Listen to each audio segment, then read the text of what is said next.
Hi, Tiffany. I'm Ruby Wake of Wake Law, and I am a probate and elder law as well as estate planning attorney. I actually hold the estate planning seat at BNI Synergy, and I am the VP of the chapter.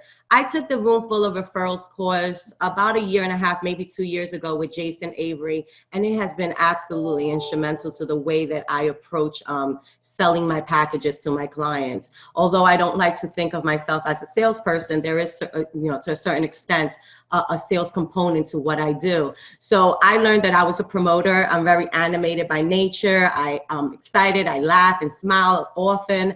But I know that for some clients, especially like examiners, that may be a little bit of a turnoff.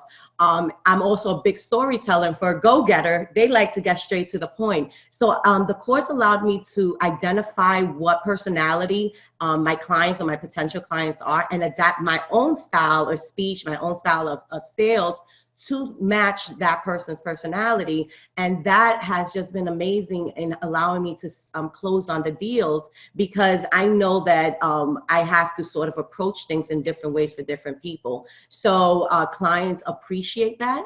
They appreciate the examiners appreciate when I take it down a notch, allow them to really dissect what I'm putting in front of them. The go-getters love that I'm direct and to the point, and this is what you need, and I'm not sort of dilly-dallying around it. The nurturers like me to sort of break it down in a more sort of emotional way, and I have seen my sort of sales or my closings on the spot skyrocket as a result of that. So I really appreciate it. Thank you, Tiff, and Jason, of course.